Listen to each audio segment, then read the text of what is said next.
Dando continuidade ao nosso estudo sobre lesão corporal, agora nós veremos, a lesão corporal e as suas espécies. Lesão corporal dolosa leve, artigo 129 do Código Penal. Ofender a integridade corporal ou a saúde de outrem. Pena de detenção de 3 meses a 1 ano. A lesão corporal leve, trazida no caput do artigo 129 do Código Penal, é crime de menor potencial ofensivo, sendo da competência do GCRIM. Na esfera policial, em regra, será o caso de instauração de termo circunstanciado, exceto nos casos envolvendo a violência doméstica, prevista lá no artigo 129, parágrafo 9º, que ensejam a instauração de inquérito policial. No tocante à sua definição, iremos alcançá-lo através de um critério de eliminação. O que não for considerado lesão grave ou gravíssima, por exclusão, trata-se de lesão corporal leve. Veja que o Código Penal não estabeleceu a circunstância em que a lesão corporal ela será classificada como leve. Por esse motivo, entende-se que sempre que se a lesão não for grave ou gravíssima ou seguida de morte, estar-se aí diante de uma lesão corporal leve, E aí, portanto, o crime de lesão corporal leve será verificado por exclusão das demais hipóteses aí. Em 1995, foi editada a Lei dos Juizados Especiais, a Lei 9.099/95. Essa lei ela veio com o objetivo de instituir medidas despenalizadoras. Ela afirmou que os delitos de lesões corporais leves e de lesões corporais culposas deveriam ser crimes de ação penal pública condicionada até então. Dessa forma, nos termos do artigo 88 da Lei 9.099/95, que trata-se de crime de ação penal pública condicionada à representação. O artigo 88, além das hipóteses do Código Penal e da legislação especial, dependerá de representação da ação penal, relativa aí até então aos crimes de lesões corporais leves e lesões corporais culposas, tá certo? A lesão corporal de natureza grave, tem a pena de reclusão de 1 a 5 anos. Trata-se de crime de médio potencial ofensivo, admitindo-se a suspensão condicional do processo, lá nos termos do artigo 89 da Lei 9.099, da Lei 8.099, 9.099, artigo 89, da Lei 9.099 dos Juizados Especiais. E aí a classificação doutrinária no crime de lesão corporal de natureza grave e gravíssima levou em consideração as penas estabelecidas. No parágrafo 1º, a pena varia de 1 a 5 anos de reclusão. A doutrina ela convencionou aí classificar como lesão corporal de natureza grave. Já nos casos previstos no parágrafo 2º, a doutrina ela classificou como lesão corporal de natureza gravíssima, uma vez que a pena é de reclusão de 2 a 8 anos. Conforme a previsão do parágrafo 1º do artigo 129 do Código Penal, estaremos diante de uma lesão corporal de natureza grave se dessa conduta surge a incapacidade para as ocupações por mais de 30 dias, perigo de vida, debilidade permanente de membro, sentido ou função ou aceleração do parto. Quanto à incapacidade, a primeira delas, a incapacidade para ocupação habitual por mais de 30 dias, no presente dessa hipótese, o ofendido, em decorrência dessa lesão corporal sofrida, ele ficará incapacitado aí para o exercício de suas ocupações habituais pelo prazo de mais de 30 dias. Segundo Rogério Sanches, por ocupação habitual, entende-se qualquer atividade corporal costumeira, não necessariamente aí ligada ao trabalho ou atividade lucrativa, devendo ser lícita, ainda que imoral, nesse contexto. Corroborando para o entendimento, Kleber Masson, ele diz que a expressão ocupação habitual compreende qualquer atividade física, mental, do cotidiano da vítima, exemplos, andar de bicicleta, tomar banho, ler jornais, praticar esportes e outros aí. E ainda, não apenas o seu trabalho é suficiente para tratar-se de ocupação concreta, pouco importando aí que seja lucrativa ou não. Uma atenção que eu trago dos senhores é o quê? Uma prostituta, ela pode ser vítima dessa espécie de lesão corporal grave? Né? Pode sim, óbvio, né? Ser vítima da espécie de lesão corporal. E aí uma outra atenção, um bebê de tenra idade, ele pode ser vítima da lesão corporal grave? Ou seja, pode ficar incapacitado para ocupação habitual? Pode. Por quê? Se a vítima, por exemplo, ela ficar nas condições de, sem condições de mamar por mais de 30 dias, ela foi vítima, e sendo vítima aí da lesão corporal grave.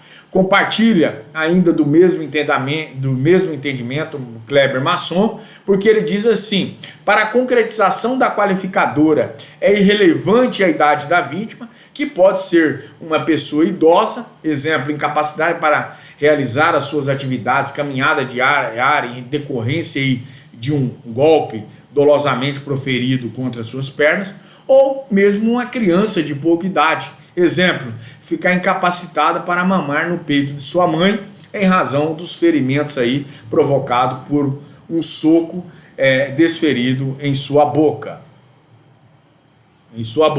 No outra banda, a atividade, contudo, deve ser lícita, sendo indiferente aí ser imoral ou imoral. Desta forma, uma prostituta impossibilitada de desempenhar programas sexuais pode ser vítima desse crime. Ao contrário de um ladrão que teve um braço aí quebrado e não pode, por esse motivo, empunhar uma arma de fogo durante os assaltos. Aí também seria demais, né? Nesse contexto. A comprovação da capacidade habitual, essa comprovação dessa capacidade por mais de 30 dias, será feito através desse exame pericial, e nesse sentido o artigo 168 do Código de Processo Penal, ele diz o seguinte: em caso de lesões corporais, se o primeiro exame pericial tiver sido incompleto, vai-se proceder-se a exame complementar por determinação da autoridade policial ou da autoridade judiciária, de ofício ou a requerimento do Ministério Público, do ofendido ou do acusado ou de seu defensor. O parágrafo 2º fala se o exame tiver por fim precisar, se esse exame puder precisar a classificação do delito lá do artigo 129, parágrafo 1º, inciso 1 do Código Penal, deverá ser feito logo que decorra o prazo de 30 dias, contado aí da data do crime. O primeiro exame é na data do fato, o segundo exame, chamado de exame complementar, será feito logo que decorra os 30 dias, para fim de atestar-se a incapacidade para ocupações habituais. Esse prazo será contado conforme o artigo 10 do Código Penal, pois será relacionado com a tipicidade do delito, ou seja, é um prazo penal. E aí a atenção que eu trago, que é que o denominado crime a prazo. Nesse caso, o crime a prazo é aquele que se verifica a consumação, a configuração somente depois do decurso do prazo estabelecido em lei. Por exemplo, lesão corporal grave, tá? São exigidos 2 exames periciais, um inicial, realizado logo após o crime, e para constatar a existência das lesões, um exame complementar, efetuado 30 dias contados da data do crime, para comprovar a duração dessa incapacidade das ocupações habituais aí, em razão dos ferimentos provocados pela conduta criminosa. Uma relutância quanto à relutância por vergonha. Essa relutância por vergonha de praticar ocupações habituais não qualifica o crime, tá? Por quê? Como, por exemplo, uma pessoa que deixa de trabalhar porque sofreu lesões aí que deixou marcas no seu rosto. e não quer ser exposta aos colegas nessa situação. Isso é jurisprudência dos tribunais superiores, tá? Dessa forma, conforme ensinamento do professor Rogério Sanches, o fato da vítima não querer ir trabalhar em virtude da vergonha da lesão não caracteriza o referido tipo penal. Quanto ao perigo de vida, trata-se de probabilidade séria, tá? Concreta e imediata do êxito letal. E aí cumpre destacarmos que a região da lesão por si só não permite presumir perigo de vida, sendo imprescindível aí o quê? Uma perícia. A perícia deverá atestar que houve o perigo concreto de vida e devidamente fundamentado. Não se trata aqui de um crime, de um prognóstico, de possível morte, mas sim de um diagnóstico seguro de uma iminente possibilidade de morte em virtude do grau da lesão corporal sofrida pela vítima. Preceitua isso Kleber Masson, trata-se de crime de perigo concreto, comprovado por perícia médica, que deve indicar o modo preciso e fundamentado que constituiu o crime de vida proporcionado da vítima. Não se autoriza a presunção do perigo de vítima pela sede ou também pela extensão das lesões sofridas, tá certo? Quanto à debilidade permanente de membro, sentido ou função, a debilidade significa um enfraquecimento, a redução dessa incapacidade funcional. E aí deve ser permanente porque a recuperação é incerta e por tempo indeterminado. Por exemplo, não ficou cego, mas teve a visão diminuída. A qualificadora, ela persiste mesmo que o enfraquecimento possa ser atenuado por aparelhos ou próteses. Membros são o quê? Os membros são os braços, pernas, mãos e pés. Os dedos integram os membros e a perda ou diminuição funcional de um ou mais dedos acarretará a debilidade permanente das mãos ou dos pés. Os sentidos são a visão, a audição, tato, olfato e o paladar. A função é a atividade inerente a um órgão ou aparelho do corpo humano, e os órgãos duplos, a perda de um deles pode caracterizar a lesão corporal grave pela debilidade permanente. A perda de ambos configuraria uma lesão corporal gravíssima pela perda ou da diminuição. Uma observação que eu vos faço é o seguinte: a perda de um ou mais dentes pode ou não caracterizar uma lesão corporal grave, dependendo da comprovação pericial acerca da debilidade ou não da função mastigatória. 2 dentes configura a lesão corporal grave ou gravíssima, né? E aí vai se observar que ela vai caracterizar uma lesão corporal grave e não gravíssima. A perda de 2 dentes tem natureza grave, não configura deformidade permanente, segundo o entendimento do STJ no recurso especial 1.620.000 do Rio de Janeiro, da relatoria do ministro Rogério Schetti. Uma outra observação que eu vos faço é o seguinte: a recuperação do membro sentido ou função por meio de cirúrgico ou ortopédico não acarreta a exclusão da qualificadora, né, nesse contexto. E aí, pois a vítima não é obrigada a submeter-se a procedimentos. A aceleração do parto. O parto antecipado, em virtude da agressão sofrida pela vítima, este resultado somente é admitido a título pré-doloso, sob pena de caracterizar o crime de aborto na modalidade tentada. Em virtude da lesão corporal, o feto é expulso com vida antes do tempo normal. Muita atenção aqui.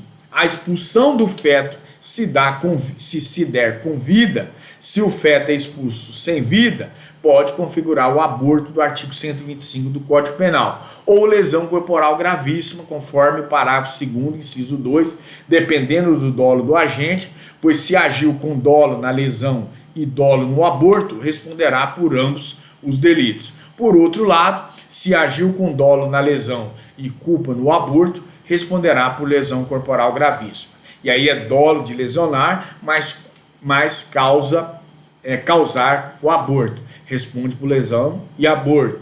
Se é dolo de lesionar apenas, mas culpa no aborto, responde por lesão corporal gravíssima E aí é o entendimento que traz Kleber Masson.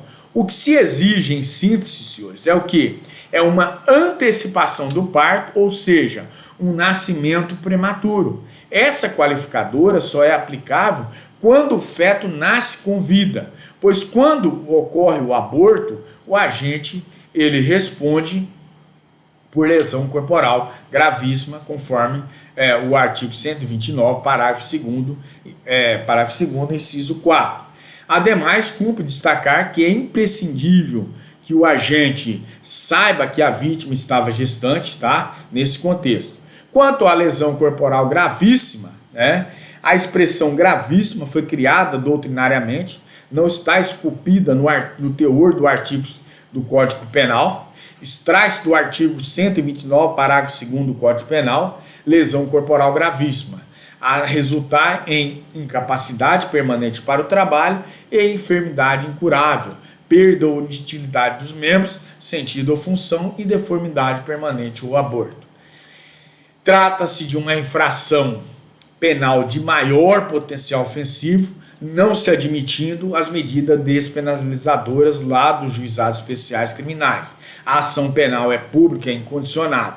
Tá? Quanto à incapacidade permanente para o trabalho, no que tange à primeira circunstância que qualifica o delito de lesão corporal como gravíssima, é importante destacar que essa incapacidade deverá ser genérica, ou seja, a vítima deve ficar incapacitada permanentemente, essa incapacidade é longa e duradoura, para o exercício de qualquer trabalho, essa atividade remunerada, não bastando que ela fique incapacitada somente para o trabalho que exercia antes dos fatos.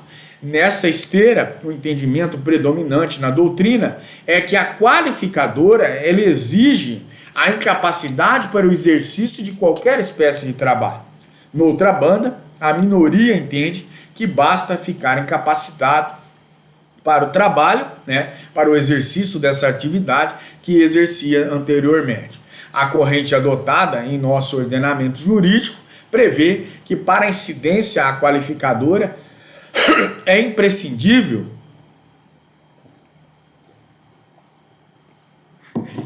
que a vítima fique incapacitada para qualquer espécie de trabalho. É entendimento que prevalece, corroborando ao exposto de Kleber Masson. Expõe-se também que trata-se de incapacidade genérica para o trabalho e a vítima que fica impossibilitada de exercer qualquer tipo de atividade laborativa. Enfermidade incurável, segundo Kleber Masson, compreende como uma enfermidade incurável a alteração prejudicial da saúde por processos patológicos, físico ou psíquico, que não pode ser eficazmente aí combatida com os recursos da medicina à época do crime. Neste contexto, também é considerado incurável a enfermidade que somente pode ser enfrentada por procedimento cirúrgico complexo ou mediante aí, tratamentos experimentais ou penosos, pois a vítima não pode ser obrigada a enfrentar tais situações.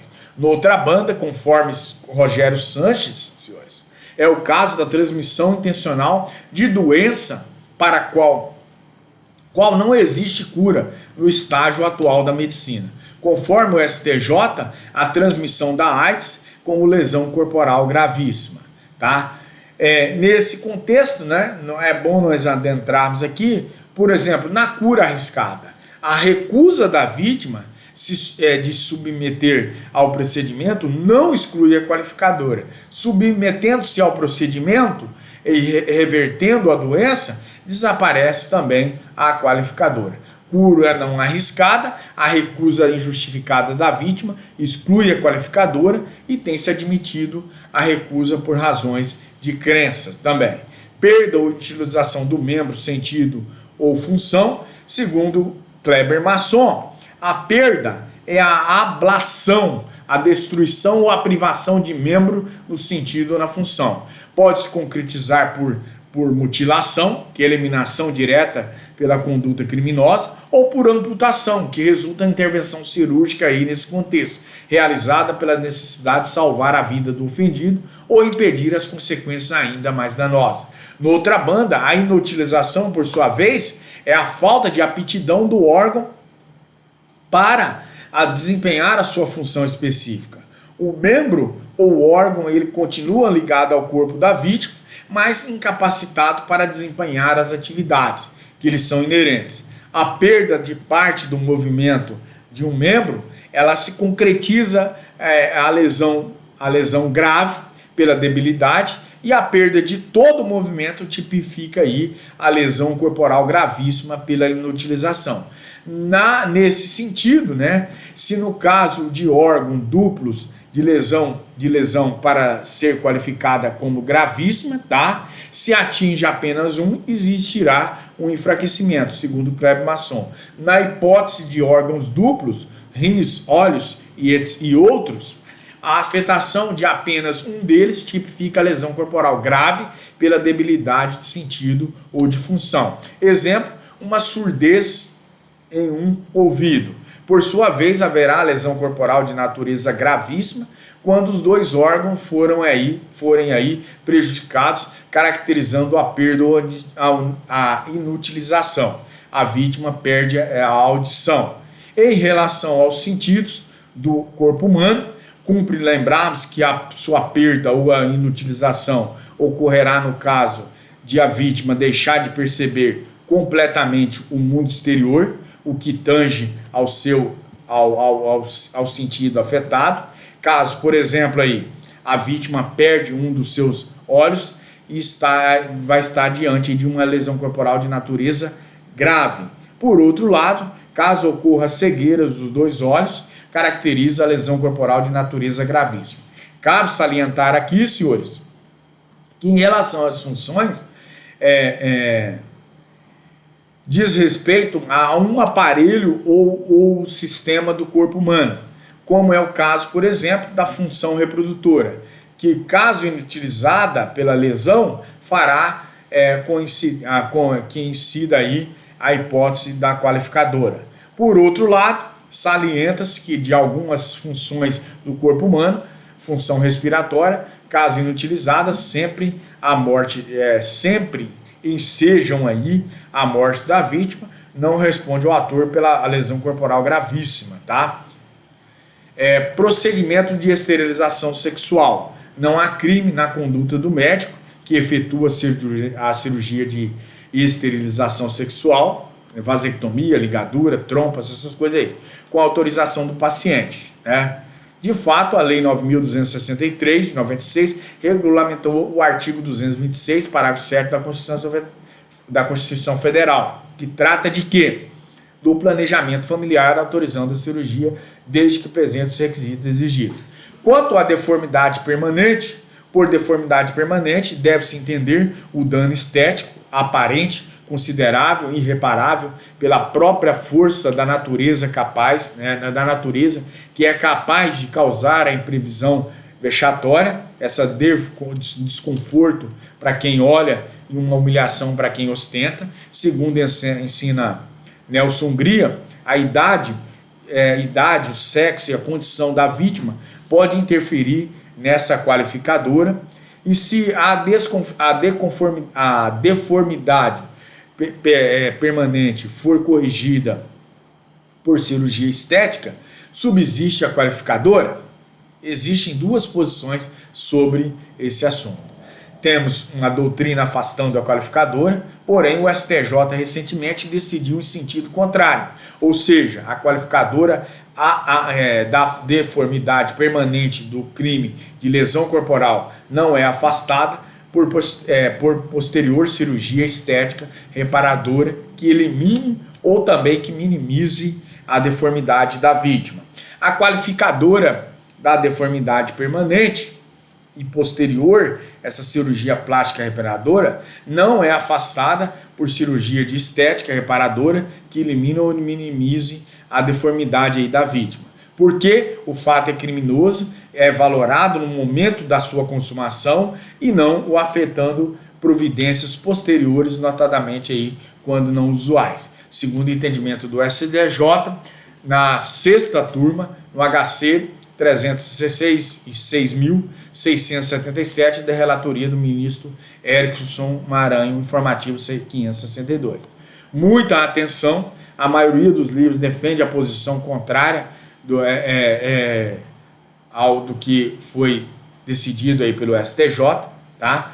E aí nós vamos ver, se a deformidade permanente for corrigida por cirurgia de estética, subsiste qualificadora? Sim, pois a deformidade deixou de existir, como a vítima não pode ser coagida a enfrentar procedimento cirúrgico, subsiste qualificadora na hipótese em que a reparação não é possível, mas ela se recusa a realizá-la. Não, né? É um entendimento que sim, outro entendimento que não. Não, porque a qualificadora deve ser analisada no momento do crime.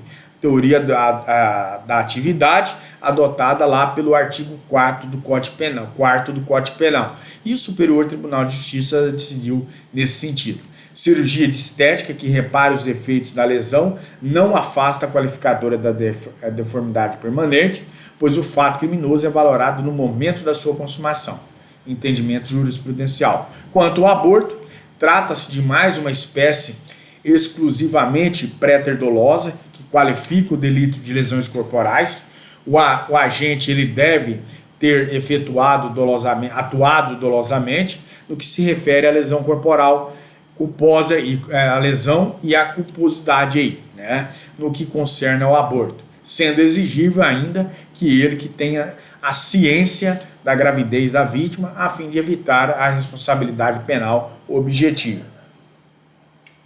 Para Kleber e Masson, a interrupção da gravidez como consequência à morte do feto deve ter sido provocada culposamente, é um crime préter-doloso. Se a morte do feto foi proposital, o sujeito deve responder aí até então, né, por lesão corporal leve, ou gravíssimo, ou grave ou gravíssimo, em concurso formal impróprio ou imperfeito, com aborto ou consentimento da gestante, artigo 125. É obrigatório o conhecimento do sujeito acerca da gravidez da vítima, sob pena de responsabilidade penal objetiva.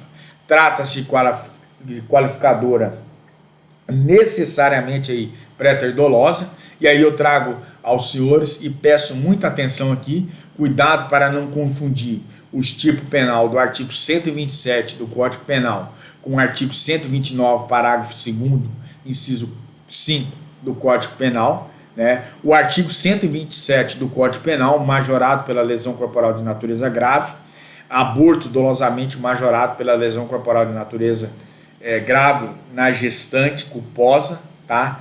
Nesse contexto. E o artigo 129, parágrafo 2º, 5 do Código Penal, que é a lesão corporal gravíssima, qualificada pelo aborto.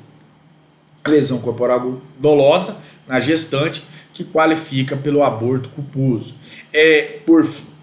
Nesse contexto, é imprescindível que o agente saiba ou tenha condições de saber que a vítima é gestante, tá? Quanto à coexistência de qualificadoras, é possível a coexistência de qualificadoras entre os parágrafos 1º e o 2º do Código Penal? Por exemplo, a vítima, em razão das lesões, ficou incapacitada para ocupações habituais por mais de 30 dias, bem como apresenta deformidade permanente. É possível sim, tá? Melhor distinção das causas que ensejam a lesão grave e gravíssima aí, tá? A grave, o parágrafo 1º, fala da incapacidade para as ocupações habituais por mais de 30 dias, e o perigo de vida, debilidade permanente de membro, sentido ou função e aceleração do parto. A gravíssima é incapacidade permanente para o trabalho, enfermidade incurável, perda e inutilização do membro, sentido ou função e deformidade permanente. É a diferença entre elas. Entre essas hipóteses mencionadas, nós temos a deformidade permanente, a lesão corporal gravíssima, e ademais tratam de lesão corporal de natureza grave, tá certo? Pessoal, chegamos ao final dessa nossa aula. Na semana que vem nós falaremos sobre o parágrafo 3º, parágrafo 4º, parágrafo 5º, 6º, 7º, 8º, 9º, 11º e 12º da lesão corporal, que são matérias do próximo da próxima aula, onde eu também darei um trabalho, tá? Eu estou terminando de elaborar as questões e na próxima aula não você terá somente a videoaula e aí o tempo para vocês responderem essas questões valendo 4 pontos, tá certo? Além do tempo da aula, eu vou dar um tempo extra para que vocês consigam responder todas as questões, tá bom? Então não faltem nessa na webconferência de hoje, porque estarei falando sobre esse trabalho aí, tá certo? No mais, desejo a todos bons estudos e que consigam aí assimilar o conteúdo. Qualquer dúvida, estamos aqui tanto no WhatsApp, Facebook e no Instagram. E também no telefone convencional.